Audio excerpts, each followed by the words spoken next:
హల్లెలూయా. మరి చూద్దాం, గలతీయులకు రాసిన పత్రిక 1వ అధ్యాయము 8 నుంచి 10 వరకు చదవండి.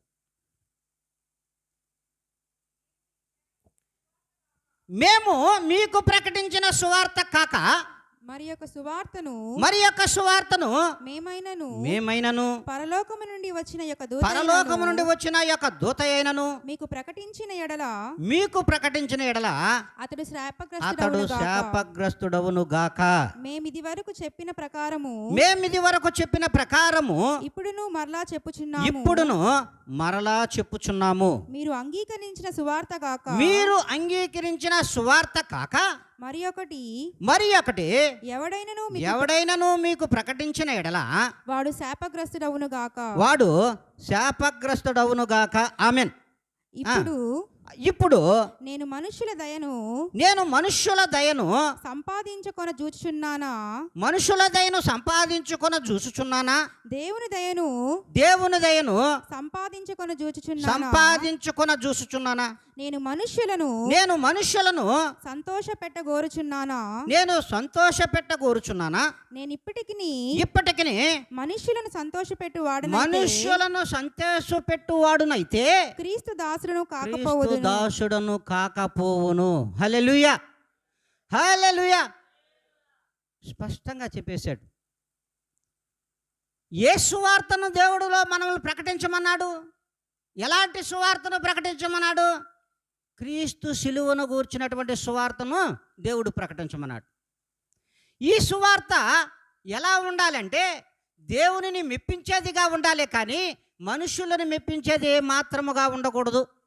అలా నేను మనుషులను మెప్పించినట్లయితే దేవునిలో నేను యోగ్యుడను అసలు కాదు. అంతేకాదు, మరి ఆ రీతిగానే దేవుడు అంటున్నాడు, మరి సంతోషపెట్టినాడే క్రీస్తు దాసుడును అసలు కాదు. ఏం దాసుడును కాదు? క్రీస్తుకు దాసుడును కాదు, సేవకుడును కాదు, కాపరిని కాదు, మరి యాజకుడును కూడా అసలు కాదు. ఎప్పుడైతే మనుషులు చేత సంతోషపెట్టడానికి మనం వాక్యం చెప్తామో, వర్తమానమును అందిస్తామో, ఆ సేవకుడికి వాడు శాపగ్రస్తుడు అని దేవుడు అంటున్నాడు. ఎప్పుడైతే దేవుని సంతోషపెట్టగోరుచున్నామో, దేవుని యందు నిబద్ధత కలిగి ఆయన యొక్క ఉన్నది ఉన్నట్లుగా ఆయన సువార్తను సిలువను కూర్చున్నటువంటి సువార్తను ప్రకటిస్తామో, ఆయనకు నిజమైన దాసుడుగా మనం ఉంటాం. వారు శాపగ్రస్తులు కారు. మరి దేవుడే చెప్తున్నాడు, ఇక్కడ స్పష్టంగా తెలియజేస్తున్నాడు. మరి ఆయన సువార్త ప్రకటించకుండా మరొక సువార్తను ప్రకటించేవాడు శాపగ్రస్తుడు. ఆ సువార్తను ఆహ్వానించేవాళ్ళు కూడా శాపగ్రస్తులే. అబ్బా, ఈ సువార్త సూపర్గా ఉందిరా బాబు, ఇదే బాగుంది, క్రీస్తుని గురించి చెప్పడం వల్ల మనల్ని గురించే చెప్తున్నాడు కాబట్టి, మనల్ని మెప్పించడానికి చెప్తున్నాడు కాబట్టి బా సూపర్ అనుకున్నాం అనుకో, విన్న వాళ్ళందరూ కూడా శాపగ్రస్తులే. హల్లెలూయా, హల్లెలూయా. విశ్వాసులు కూడా శాపగ్రస్తులు అవుతారు.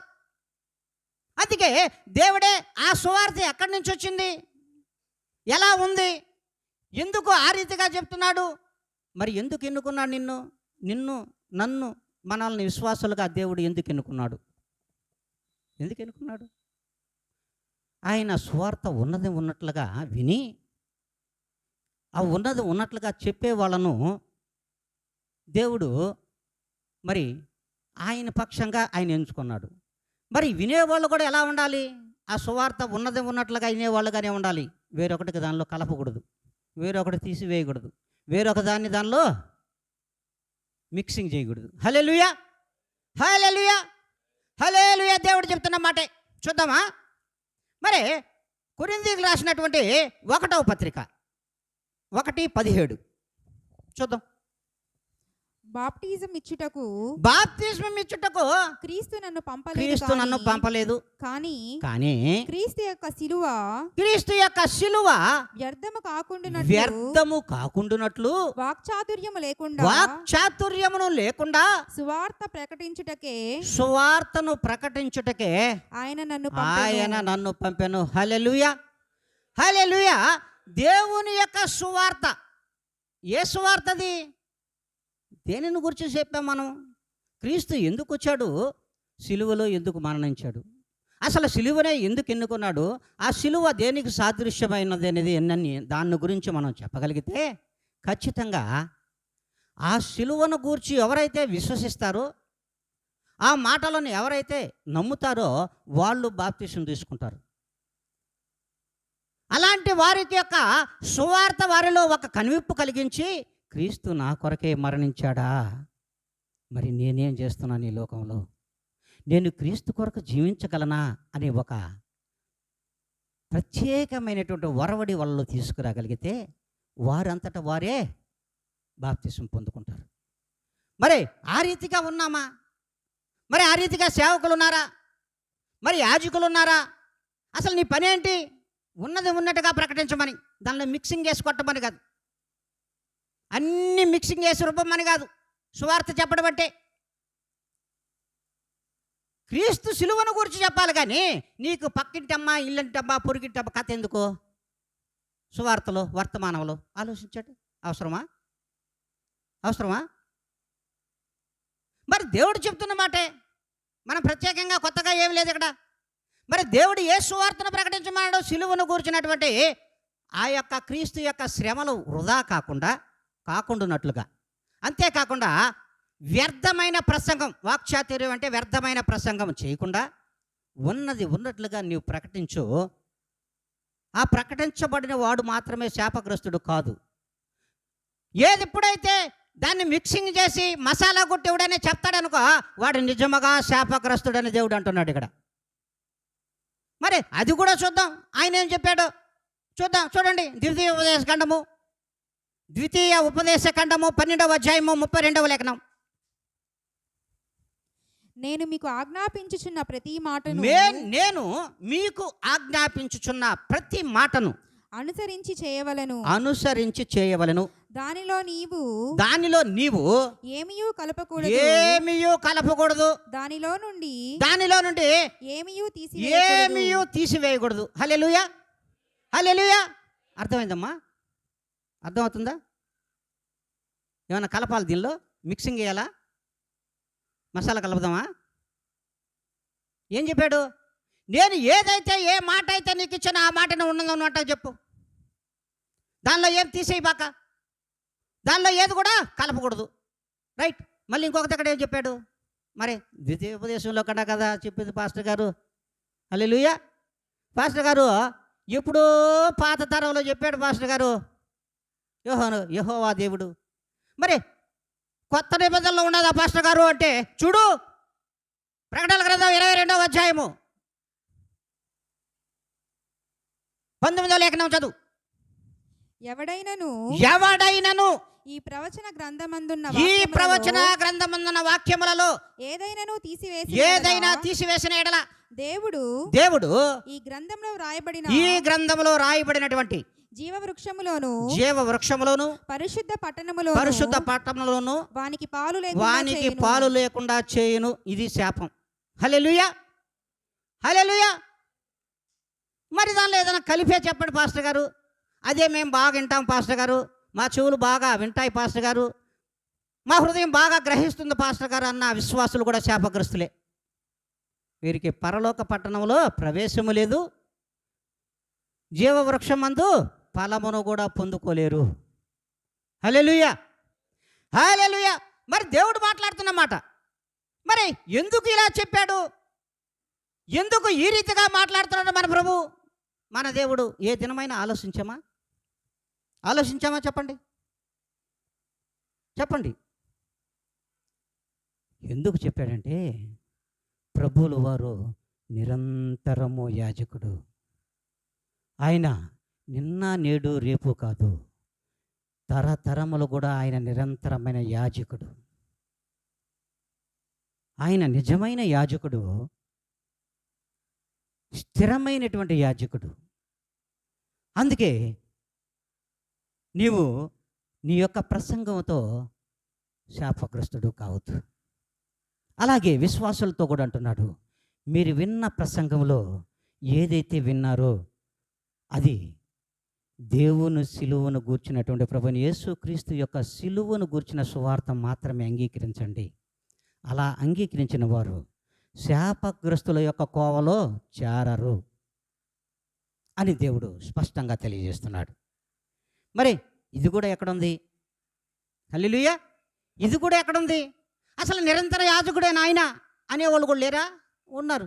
వాళ్ళే నిజమైన శాపగ్రస్తులు. వాళ్ళని శాపగ్రస్తుల లిస్టులో వేసేస్తానంటున్నాడు. చూడండి, హెబ్రీయులకు రాసిన పత్రిక చూడండి మీరే, 7వ అధ్యాయము 20వ లేఖనము నుండి 25 వరకు. మరియు ప్రమాణము లేకుండా ప్రమాణము లేకుండా యేసు యాజకుడు కాలేదు కనుక ఆయన మరి శ్రేష్టమైన నిబంధనకు పూట కాపాయెను. వారైతే ప్రమాణము లేకుండా యాజకులు అగుదురు గాని ఈయన నీవు నిరంతరము యాజకుడవై ఉన్నావని ప్రభువు ప్రమాణము చేసెను. ఆయన పశ్చాత్తాపపడడు అని ఈయనతో చెప్పిన దాని వలన ప్రమాణపూర్వకముగా యాజకుడు ఆయను. మరియు ఆ యాజకుడు మరణము పొందుట చేత ఎల్లప్పుడును ఉండ సాధ్యము కానందున అనేకులైరి గాని ఈయన నిరంతరము ఉన్నవాడు గనుక మార్పులేని యాజకత్వము కలిగిన వాడాయను. ఈయన తన ద్వారా దేవుని యొద్దకు వచ్చు వారి పక్షమున విజ్ఞాపన చేయుటకు నిరంతరము జీవించుచున్నాడు కనుక వారిని సంపూర్ణముగా రక్షించుటకు శక్తిమంతుడై ఉన్నాడు. హల్లెలూయా, హల్లెలూయా. ఏమైనా అర్థమైందమ్మా? ప్రభువైన యేసుక్రీస్తు వారంట నిరంతరము యాజకుడై ఉన్నాడు. నిరంతరము యాజకుడే కాదు, ఇంకొక మాట అన్నాడు, గొప్ప మాట. పూట కాపాయను అన్నాడు. తెలుసా మీకు? పూట కాపాయను అంటే ఏంటో తెలుసా? అసలు తెలుసా? పదం అర్థమవుతుందా మీకు? పూట కూడా ప్రభువైన యేసుక్రీస్తు వాడు నిన్ను కాపుదలలో కాస్తున్నాడు. హల్లెలూయా, అది అర్థం. నిరంతరము నిన్ను కాస్తున్నటువంటి దేవుడు ఆయన నిరంతర యాజకుడు. అందుకే పూట కాపాయను. ఎంత కాపరి చూడండి. యెహోవా నా కాపరి, నాకు లేమి కలగదు అంటే నిరంతరము కూడా నిన్ను కాస్తున్న దేవుడు ఆయన. ఒకనాడు కాదమ్మా, నిరంతరం కాస్తున్నాడు నిన్ను. నిరంతరం అంటే ప్రతి దినము, ఉదయము, సాయంకాలం, మధ్యాహ్నం నీకేది కావాలో అది ఇస్తున్నాడు. నువ్వేం తినాలో అది ఇస్తున్నాడు. అంటే అందుకే నిరంతరము అంటే పూట కాపాయినని స్పష్టంగా తెలుగు గుద్దాడ. మరి దీన్ని అంగీకరిస్తామా? వదిలే పాస్టర్ గారు, ఆ యాజకుడు ఎవరికి కావాలా? ఇప్పుడు కొత్త యాజకులు వచ్చేసారు కాబట్టి కొత్త బోధలోకి వెళ్ళిపోదాం అనుకునేవాళ్ళు లేరా? ఉన్నారా లేదా? లేరా? ఖచ్చితంగా ఉన్నారు. అందుకే విపరీతమైనటువంటి వాక్చాతుర్యములతో చెప్పేవాళ్ళు అనేక మంది వచ్చేసి ఉన్నారు కాపులు ఈరోజు. ఎందుకంటే వాళ్ళు పూట నీకేమి ఇవ్వడం, ఆ పూట వాళ్ళు గడుపుకొని వెళ్ళిపోతారు. హల్లెలూయా, హల్లెలూయా. ఆ పూట వాళ్ళకి ఏం కావాలో తీసుకుని వెళ్ళిపోతారు. వాళ్ళు కూడా యాజకులే. దేవుడు చెప్తున్న మాట నేను కాదు. అందుకే స్పష్టంగా చెప్పినటువంటి దేవుని యొక్క మాట, నీవు నిరంతరము యాజకుడవై ఉన్నావు అని దేవుడు ప్రభువైన యేసుక్రీస్తు వారికి ఇచ్చాడు. యేసుక్రీస్తు వారు ఒక ప్రమాణం చేసుకొని వచ్చాడు దేవుని దగ్గర. ఎలా చెప్పండి? ఒక ప్రమాణంతో వచ్చాడు మన యాజకుడు ఇక్కడికి, ఈ లోకానికి. ప్రధాన యాజకుడు, నిరంతర యాజకుడు, మనతో నిత్యము జీవించుచున్న మన దేవుడు ప్రభువైన యేసుక్రీస్తు వారు. హల్లెలూయా, హల్లెలూయా. నిరంతరము మనకు యాజకుడై ఉన్నటువంటి ప్రభువైన యేసుక్రీస్తు వారు దేవునితో ఒక ప్రమాణం చేసుకుని వచ్చాడు. ఏంటో చెప్పండి, ఏంటో చెప్పండి అమ్మా. తెలీదా? అబ్బే, ఏం చేసుకొచ్చాడో తెలుసా దేవునితో? నేను నిరంతరము యాజకుడుగా ఉంటాను, యాజకత్వము వహించుచున్న నేనే నా ప్రజల కోసము బలి అవుతాను, మరణము పొందుతా సిలువను మోసి అన్నాడు. వారి యొక్క శ్రమలలో, వారి యొక్క పాపములలో, సర్వలోక పాపముల మోయిటకు నేను నా శరీరంను అప్పగిస్తాను అని ప్రమాణం చేసుకొని వచ్చాడమ్మా. అది ప్రమాణం ఆయన చేసుకున్నది. ప్రభుని యేసుక్రీస్తు వారు చేసుకున్న ప్రమాణం ఏంటో తెలుసా? నా ప్రజల కొరకు నేను ప్రాణం పెడతానని దేవుని దగ్గర ప్రమాణం చేసుకుని లోకానికి వచ్చాడు. ఆ ప్రమాణమునకు కట్టుబడి నరులతో జీవించి 33.5 సంవత్సరములో యవ్వన కాలములో ప్రభువైన యేసు క్రీస్తు వారు, ఆ ఉడుకు రక్తముతో ఉన్నటువంటి యేసు క్రీస్తు వారు, అసలు తెలుసా యవ్వనంలోని ఎందుకు ఆయన బలియాగమైనటో తెలుసా? తెలియదు కదా? తెలియదు. మీరు చదివినటువంటి కీర్తనల గ్రంథంలోనే 3వ అధ్యాయము 3వ లేఖనంలో ఉండదు చూడండి. ఏమని చెప్పాడంటే, అరుణోదయము నుండి ఉదయమున, ఉదయమున యవ్వనస్తులు నా మందిరములలోనికి ప్రవేశించుదురు. అరుణోదయ గర్భములో నుండి నీ యొద్దకు, నా యొద్దకు వచ్చేదరని చెప్పాడు అక్కడ. అంటే ఆ అరుణోదయ గర్భములో నుండి యవ్వనస్తులు వస్తారు. యవ్వనస్తుల్ని ఖచ్చితంగా సృష్టించాడు ఆయన. మరి ఆ యవ్వనస్తులు అరుణోదయ గర్భంలో ఎలాంటి వేడి కలిగి ఉంటారు యవ్వనస్తులు చెప్పండి? అబ్బో, ఒక మాట పడితే వినరు, ఒక మాట తిడితే కూడా వినరు, మాటకు మాట ఎదిరిచ్చే యవ్వనం. మరి మన ప్రభువులు వారు ఆ యవ్వనములోనే 33.5 సంవత్సరములో మాట పడ్డాడు. ఏమన్నాడు? మాట పడ్డాడు, నిందలు పడ్డాడు, అవమానాలు భరించాడు, వేదన పడ్డాడు, సంతోషంతో, బాధతో కాదు. మరి 33.5 సంవత్సరంలోనే ఎందుకు మరణించాడు ప్రభువైన యేసుక్రీస్తు వారంటే దానికి నిదర్శనం ఇదే. తన యొక్క విడుకు రక్తాన్ని చల్లార్చుకున్నాడు. ఎవరి కొరకు? సర్వలోక జనుల కొరకు. మరి ఈ దినం నీ కుటుంబం కొరకు కూడా నీ ఉడుకు రక్తాన్ని చల్లార్చుకోలేకపోతున్నావు. హల్లెలూయా, హల్లెలూయా. నీ కుటుంబ బాగు కోసం, నీ కుటుంబంలో ఉన్నటువంటి శ్రమలు తగ్గించుకోవడం కోసం, ఇతరుల దగ్గర మాట పడకుండా నువ్వు ఉండడం కోసం, మరి నిన్ను ఏమంటున్నాడు ప్రభువుల వారు? అలా తగ్గించుకోకనే గుణములు కలిగిన వారిని అరుణోదయము నుండి నా మందిరమునకు వారిని యవ్వనస్తులు నడిపించుకుంటాను అంటున్నాడు. ఆ యవ్వనస్తులు ఎంతమంది? హల్లెలూయా, ఎంతమంది చెప్పండి? ఎవరున్నారు? మాటకు మాట ఎదిరిస్తాం. అది తల్లి కావచ్చు, తండ్రి కావచ్చు, ఎవరికైనా సరే. హల్లెలూయా, హల్లెలూయా. నా ప్రభువులు వారు ఎదిరించలే ఎవరిని.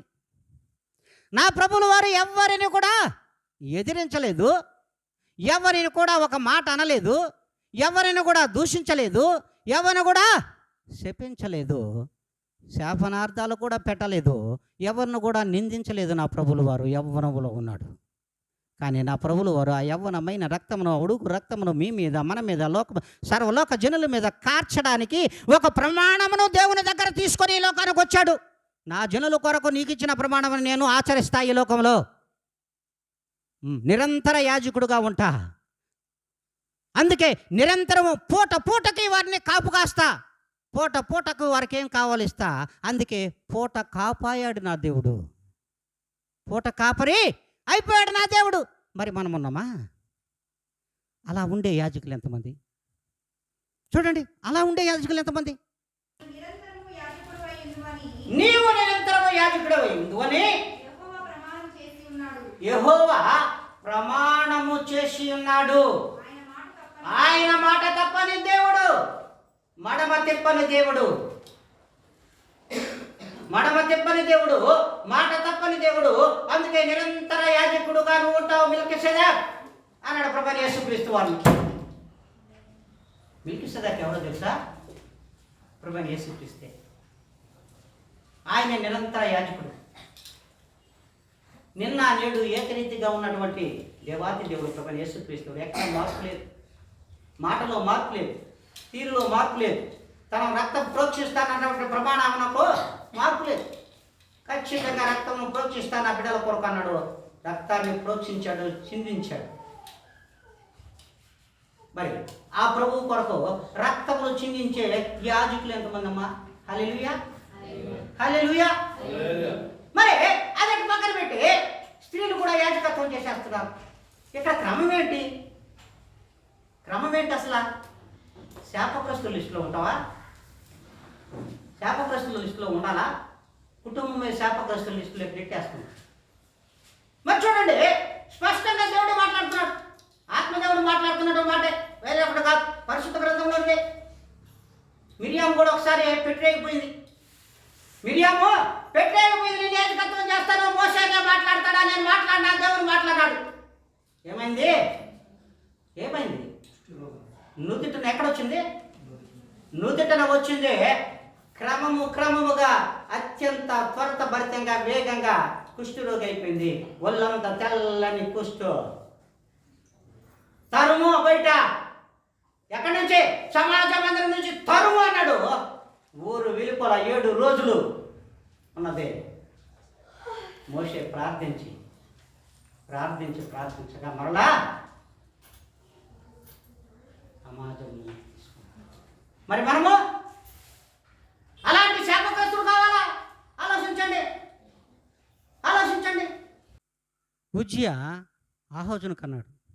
మరి ఈ ఉజ్జియా పరిస్థితి చెప్పనా? 80 మంది యాజకులు ఉన్నారు మందిరంలో, యెహోవా మందిరంలో. అజర్యా యాజకుడుగా ఉన్నాడు. మిగతా యాజకులు 80 మంది ఉన్నారు ఆయన కింద. ఉజ్జియా గర్వించిన వాడైపోయాడు. గర్వంతో పెట్టలేకపోయాడు. అతిశయం. నన్నెవడు ఆపేది యెహోవా మందిరంలో? నెట్టు అన్నాడు. అతి పరిశుద్ధ స్థలంలోకి వెళ్ళాడు, ధూపం వేశాడు. వేసి ఇంకా వాళ్ళకే నిలబడాడు. చూడంగానే నుదుటను పుట్టింది కుష్ఠరోగం. సచ్చేదాకా వదల్లా. హల్లెలూయా. సచ్చేదాకా వదలలేదు. శాపగ్రస్తుడైపోయాడు. మరి మనం కూడా ఆ విధంగా తయారైపోదాం.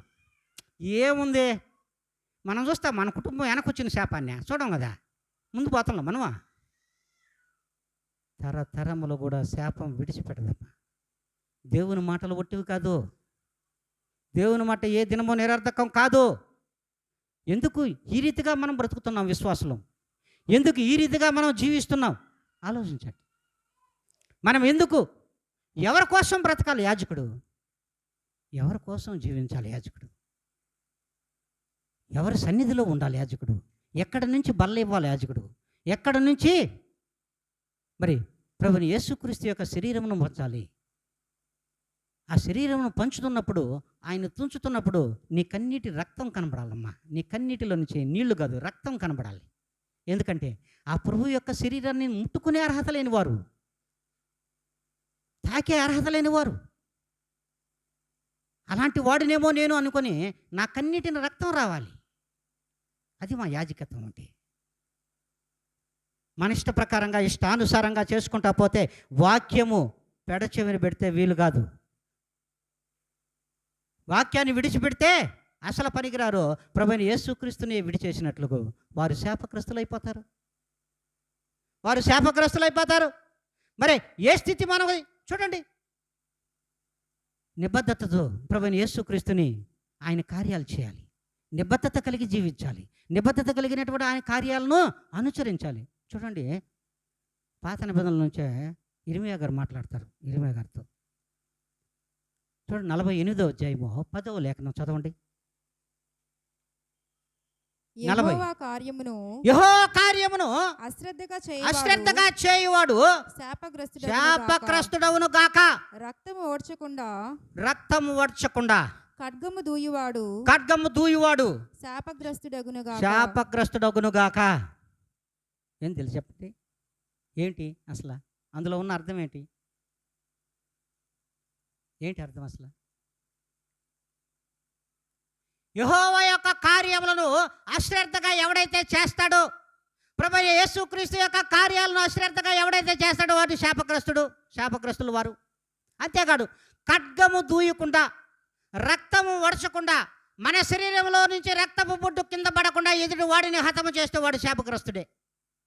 నీ శరీరంలో ఒక హాని జరిగితే, నీ శరీరంలో నుంచి రక్తపు బొట్టులు కింద పడితే అప్పుడు నువ్వు ఖడ్గం దుయ్యి, అప్పుడు నువ్వు ఎదుటివాడిని ఎదుటివాడి మీదకి లేయి. అటు లేయలేకపోతే అంతకుముందే నువ్వు లేచావనుకో, నువ్వు శాపగ్రస్తుడివి. అర్థమైందమ్మా? నీ శరీరం నుండి రక్తపు బొట్టు కింద పడకుండా ఎదుటి వాడిని కత్తితో పొడిచావనుకో, శాపగ్రస్తుడివే నువ్వు కుటుంబం కూడా. అది దేవుడు చెప్తున్నమాట. మరి ఎందుకు వినం మనం? మనకు అతిశయం ఎక్కువ, అతి గర్వం ఎక్కువ, శాపగ్రస్తుల లిస్టులో పడిపోతాం. విశ్వాసులందరూ కూడా బోల్తా పడిపోతారు. హల్లెలూయా, బోల్తా పడిపోతారు. ఎందుకో చెప్పండి, దేవుడే చెప్పాడన్నమాట. విశ్వాసులందరూ కూడా బోల్తా పడిపోతారు. ఎక్కడంటే వాక్చాతుర్యమైన మాటలు, వ్యక్తుల్ని మెప్పించే మాటలు, విశ్వాసుల్ని మెప్పించే మాటలతో బోల్తా పడిపోయి సొమ్ములిచ్చి శాపాన్ని కొనుక్కుంటారు. సొమ్ములిచ్చి శాపాన్ని కొనుక్కుంటారు. మరి అదే దేవుడు అంటున్నమాట.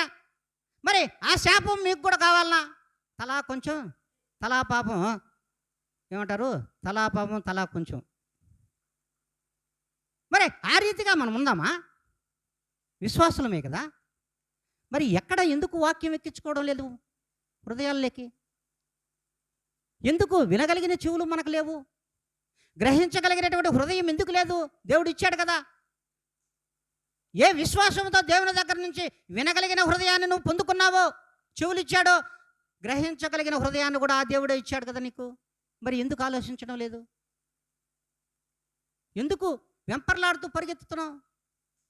ఎక్కడికి పరిగెత్తుతున్నావు? శాపాన్ని కొని తెచ్చుకోవడానికి పరిగెత్తుతున్నావు. ఆ శాపానికి మనం కాదు, మన కుటుంబమే కూడా బలైపోయే దినాలు రాబోతున్నాయి కదా. ఎందుకు అలాగా? ఎందుకు ఆ రీతిగా ఉన్నామో చూడండి. మరి ఒక్కసారి ఆలోచించండి. యేసుక్రీస్తు యొక్క గొప్ప ధన్యకర దినములలో ఉన్నాం. ఇంకొకటి చెప్పాలంటే అంత్యకాలంలో ఉన్నాం మనం. ఇంకొక విషయం చెప్పనా? దానికంటే ముందుగా కృపాకాలంలో ఉన్నారు మీరు. వాస్తవం చెప్పాలంటే కృపాకాలంలో ఉన్నారు విశ్వాసులు. ఆ యొక్క యేసుక్రీస్తు యొక్క కృపను నువ్వు పొందుకోగలిగిన నాడు అంత్య దినాలు నువ్వు లెక్క చేయవు. హల్లెలూయా. యేసుక్రీస్తు యొక్క కృపను నువ్వు ఏ దినమైతే పొందుకుంటావో, యేసుక్రీస్తు యొక్క సన్నిధిని ఏ దినమైతే నీకు తోడుగా ఉంటుందో, నువ్వు అంత్య దినాలు అసలు నీవు లెక్కలోనికి తీసుకోవు. అంత్య దినాల్లో శాపగ్రస్తులు విలవిలలాడే రోజులు రాబోతున్నాయి అంటున్నాడు. విలవిలలాడే రోజులు రాబోతున్నాయి. దేనికి ఏ వాక్యానికి నువ్వు కక్కుర్తి పడాలి, కానీ ధన పిచాచికి కక్కుర్తి పడకూడదమ్మా. వాక్యానికి కక్కుర్తి పడు. ఇను వాక్యంలో ఎంత ఉంది, పాస్టర్ గారు చెప్పింది నిజమా కాదని ఒకసారి ఇంటికి పోయి పరిశీలన చేసుకోండి. లేఖనంలో అబద్ధం చెప్తున్నాయో చూడండి. ఎందుకు అలాగా?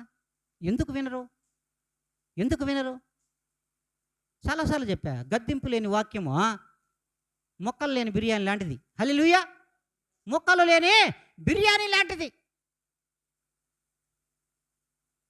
సమ్మగా, కమ్మగా, అతి కమ్మగా, అతి వినసొంపుగా 4 వాక్చాతుర్యము కలిగిన మాటలు చెప్తే బాగా నచ్చుతాయి. హల్లెలూయా. పాస్టర్ బిర్యానీ పెట్టేదాని బదులు వాళ్ళే బిర్యానీ పెట్టి పాస్టర్ పంపిస్తారు. హల్లెలూయా. వాళ్ళు బిర్యానీ పెట్టి పాస్టర్ని బ్రహ్మాండంగా సాగనప్పి కానుక గుడిస్తారు. హల్లెలూయా. కానుక గుడిస్తారు, పంపిస్తారు. అలాంటి పాస్టర్ మీ పాస్టర్ కాదు. అలాంటి పాస్టర్ మీ పాస్టర్ వరుసలో ఆ వరుసలో లేడో, ఆ వరుసలో ఉండడో. చేస్తే క్రీస్తు కొరకే చేస్తా, జీవిస్తే క్రీస్తు కొరకే జీవిస్తా. అది నా లైఫ్ స్టైల్. అది నా లైఫ్ స్టైల్. వింటే విను, వినకపోతే పో. వింటే నువ్వు శాపం నుంచి విముక్తురాలు అవుతావు, వినకపోతే శాపగ్రస్తురాలు అవుతావు. No problem. Hallelujah. No problem. మరి ఏంటి అసలు? ఏం జరుగుతుంది అసలు మందిరాల్లో? అసలు ఏం జరుగుతుంది మందిరాల్లో? ఏం జరుగుతుంది ఆన్లైన్లలో? ఏం జరుగుతుంది కళ్యాణ మండపాల్లో? ఏం జరుగుతుంది అపరిశుద్ధమైనటువంటి హోటళ్లలో, కాన్ఫరెన్స్ హాల్లలో? ఏం జరుగుతుంది? ఏమి గ్రహించే జ్ఞానం నీకు లేదా? ప్రభులు వారు ఇవ్వలేదా విశ్వాసులారా మీకు? సార్వత్రిక సంఘములలో విశ్వాసులతో మాట్లాడుతాడా ప్రభులు వారు? ఏమి గ్రహించే జ్ఞానము నీకు ఇవ్వలేదా? నేను ఇచ్చా. నువ్వు ఎక్కడేసావు ఆ జ్ఞానాన్ని? ఎక్కడేసావు? పందుల ముంగిటేసేసావు. అది కూడా ప్రభులు వారే చెప్పున్నాడు. పందుల ముంగిట ఆ వాక్యాలు వేస్తే ఏమవుతాయి? మణిహారాలు ప్రభువైన యేసుక్రీస్తు వాక్యాలు, మణులు, రత్నాలు, మాణిక్యాలు, వజ్రాలు, వైడూర్యాలు కుక్కల ముందు, పందుల ముందు వేసేసి వెళ్ళిపోతావా నువ్వు? గ్రహించే జ్ఞానం నీకు ఇవ్వలేదా? విశ్వాసులకు ఇవ్వలేదా? మరి ఎందుకు గ్రహించడం లేదు? ఎందుకు ఆలోచించవు? వర్తమానం చెప్పినటువంటి వర్తమానం ఎత్తుకు. మీ పాస్టర్ గారు చెప్పిందా? ఫోన్ చేయి. ఈ తప్పు చెప్పా పాస్టర్ గారు అడుగు. అడగగలిగినటువంటి ధైర్యం నీకు కావాలి. వాక్యం తీసుకురా. ఎందుకు లేదు? ఎందుకు లేదు అంటున్నా నేను. మాకొక ఇక్కడ నాకు ఆత్మీయ సహోదరుడు ఒకడు కథను ఉన్నాడు. నాకు ప్రార్థన చేసే చేతరాదు. హల్లెలూయా ఎప్పుడు చెప్పాలో చేతరాదు. ఆమెను ఎప్పుడు చెప్పాలో నాకు చేతరాదు. ఒప్పుకుంటున్నా నేను. ఆ బిడ్డ పక్కకు వచ్చే, అంకులా చెవులో వచ్చి చెప్పాడు, హల్లెలూయా చెప్పు అంకులా అని. హల్లెలూయా హల్లెలూయా. ఆమెను చెప్పాలంటే నా చేతరాదు. అంకులా ఇప్పుడు ఆమెను చెప్పు అంకులా. హల్లెలూయా. దేవుడు ఆ బిడ్డ కుటుంబాన్ని దీవించును కాక. ఆ బిడ్డ ఎవరో నాకు తెలుసు, ఈ హృదయానికి తెలుసు. మరి ఎందుకు ఆలోచించలేకపోతున్నావు? మరి ఆ బిడ్డను ఎందుకు నేను అనుకుంటున్నాను ఈ దినం? నాకు హల్లెలూయా చెప్పేది చేతరాదు, ఆమెను చెప్పేది చేతరాదు, ప్రార్థన ఎలా చేయాలో చేతరాదు, ప్రార్థన ఏ విధంగా ఆరంభించాలో తెలియదు, ఏ విధంగా ముగింపు కూడా నాకు తెలియదు. నా ఆత్మీయ తండ్రి నాకు నేర్పించాడు ప్రార్థన. హల్లెలూయా ఆమెను ఎప్పుడు చెప్పాలో ఆ బిడ్డ నేర్పించాడు. చెవులేకొచ్చి చెప్పేవాడు, అంకులా మొక్కలే అంకులా ఇప్పుడు అని. హల్లెలూయా. చూడండి, ఈ పనికి మాలిన వాడిని ఇదిగో ఆయన పనికొచ్చే ఆయుధంగా తయారు చేసుకున్నాడు. ఆయనకు పనికొచ్చే ఆయుధంగా దేవాతి దేవుడు తయారు చేసుకున్నాడు. ఈ దినం సంపూర్ణమైన ఆరోగ్యంతో ఆయన నిలబెట్టుకున్నాడు. ఈ దేహాన్ని నిలబెట్టుకున్నాడు. మరి అందుకే దేవుడు అంటున్నాడు, స్పష్టంగా తెలియజేశాడు మీకు. మరి ఉజ్జియా ఏ రీతిగా ఎందుకు సంపాదించుకున్నాడో మీరు దినవృత్తాంతాల గ్రంథంలో చూసుకుంటే అర్థమవుతుంది. 2వ దినవృత్తాంతాల గ్రంథంలో చదవండి 26వ అధ్యాయం 16వ లేఖనం చూసుకోండి. తర్వాత ఇంటికి పోయిన తర్వాత చూడండి. అందుకే ప్రభువుల వారు మాట్లాడుతున్నాడు ఏదన్నా హెబ్రీయులకు రాసిన పత్రిక 7వ అధ్యాయము 15 నుంచి 17 వరకు. అయిపోయిందమ్మా లేఖనం. మరియు శరీరానుసారముగా నెరవేర్చబడు ఆజ్ఞల గల ధర్మశాస్త్రమును బట్టి కాక నాశనము లేని జీవమునకున్న శక్తిని బట్టి నియమించబడి మెల్కీసెదకు పోలిన వారైన వేరొక యాజకుడు వచ్చి ఉన్నాడు. కావున మేము చెప్పిన సంగతి మరింత విషదమై ఉన్నది. ఏలయనగా నీవు నిరంతరము మెల్కీసెదకు క్రమము చొప్పున యాజకుడవై ఉన్నావు అని ఆయన విషయమై సాక్ష్యము చెప్పబడెను. చూడండి, ఇప్పుడున్న యాజకులు ఏ రీతిగా ఉండాలో చెప్తున్నాడు దేవుడు. ఎలా ఉండాలో తెలుసా? ఏ మెల్కీసెదకును గురించి దేవుడు ప్రస్తావించాడో ఆ మెల్కీసెదకు అందరికీ సాక్ష్యమైపోయాడు ప్రభువైన యేసుక్రీస్తు వారు. మరి మీరు అలాంటి యాజకత్వం లిస్టులో మీరుండాలని, ఆ క్రమంలో మీరుండాలని యాజకులను దేవుడు ఏర్పాటు చేశాడు. ఎందుకో తెలుసా? నిరంతరము ప్రభువైన యేసుక్రీస్తు వారు మీతో లేడు అని ఒక క్రమంలో చెప్తాడు. అయితే నిరంతరము జీవించుచున్నాడు పరిశుద్ధాత్మ దేవుని రూపంలో మన మధ్యలో. అయితే ఆ యాజకుడు ఆ యొక్క క్రమమును నిన్ను పాటించడానికి నీవు పాటించమని సేవకులను ప్రభువులు వారు ఏర్పాటు చేసుకోవాలి. మనంతటా మనం ఏర్పాటు చేసుకోకూడదు. ప్రభువులు వారు ఏర్పాటు చేసుకోవాలి. ఆ ప్రభువులు వారు ఏర్పాటు చేసుకున్నటువంటి క్రమము చొప్పున వాళ్ళు సేవకులు అవుతారు. ఎందుకు ఆయన పిలుపు చొప్పున సేవకులు కండి. ఎవరు పడితే వారు సేవకులు కావద్దనేసాడు. ఎందుకో తెలుసా? శాపగ్రస్తులు అవుతారని. మీరు శాపగ్రస్తుల లిస్టులో పడతారా బాబు అని. అందుకే ఆ క్రమము నువ్వు ఆచరించాలి తప్ప ఆ క్రమంలో నువ్వు జీవించాలి తప్ప వేరొకటి నువ్వు చేయకూడదురా నాయన అంటున్నాడు. మరి అలా ఉండడంలే. సంఘ పెద్దలైతేనేమి, సంఘంలో విశ్వాసులైతేనేమి పులోమని అతి పరిశుద్ధ స్థలానికి అక్కడ స్త్రీ ఇస్తుంది బల్లంటే పరిగెత్తుతున్నారు. హల్లెలూయా, హల్లెలూయా. ఏం కొనుక్కుంటున్నారు వీళ్ళందరూ? కానుకేసి మరి శాపాన్ని కొనుక్కుంటున్నారు. శాపాన్ని కొనుక్కుంటున్నారమ్మా. అందుకే మీరు శాపగ్రస్తులు కావద్దు. శాపగ్రస్తులు ఎవరో మీకు స్పష్టంగా చూపించాడు మొదట నుండి చివరి దాకా కూడా. మీరు శాపగ్రస్తుల కోవలో చేరద్దు, ఆ శాపాన్ని మీరు కొనుక్కోవద్దు. కాబట్టి మీరు ఎవరు పడితే అక్కడికి వెళ్ళేసి సాగిలిపడి కానుకేసి ఏం కొనుక్కోవద్దు అన్నాడు? శాపాన్ని కొనుక్కోవాకండి. శాపాన్ని కొనుక్కోవద్దని దేవుడు అంటున్నాడు. మేము అటు కాదులే, మేము శాపాన్ని కొనుక్కుంటాంలే పాస్టర్ గారు. ఏందబ్బా, ఎప్పుడు బ్రతికే కదా, అంతే కదా, ఎప్పుడు బ్రతికే కదా. శాపం కూడా ఒకసారి ఆలోచిద్దాం అనుకుంటే మీ ఇష్టం. హల్లెలూయా. శాపాన్ని కూడా ఒకసారి ఆలోచిద్దాం అనుకుంటే మీ ఇష్టం. మరి దేవుడు చెప్తున్న మాటమ్మా, మనం చెప్పిన మాటలు కదా ఇవి. మీ సేవకుడు ఒక్క మాట కూడా బయట నుంచి తీసుకురాలా, చూసుకోండి కావాలంటే. మీ సేవకుడు ఒక్క మాట కూడా బయట నుంచి తీసుకొచ్చి వాక్యాచార్యం మీ ముందు చెప్పలేదు కూడా ఇప్పటి వరకు. మరి ఎందుకు? ఉన్నదే జరుగుతున్నదే చెప్తున్నాను నేను. జరుగుతున్న ప్రపంచంలో మన నెల్లూరులో జరిగే విషయాలు కూడా ఇందులో ఉన్నాయి, నేను చెప్పను. మరి ఆ శాపాలు ఎందుకు కొనుక్కుంటారు విశ్వాసులారా? మీరు దేవుని బిడ్డలారా, దేవుని కుమారులారా, కుమార్తెలారా, ప్రధాన యాజకుని యొక్క బిడ్డలారా, వారసులారా. ఆ ప్రధాన యాజకుడు ప్రభువైన యేసుక్రీస్తు వారు, ఆ యాజకుడికి వారసులు మీరు. ఆ వారసుని యొక్క ఆయనకి బిడ్డలు మీరు, కుమారులు మీరు.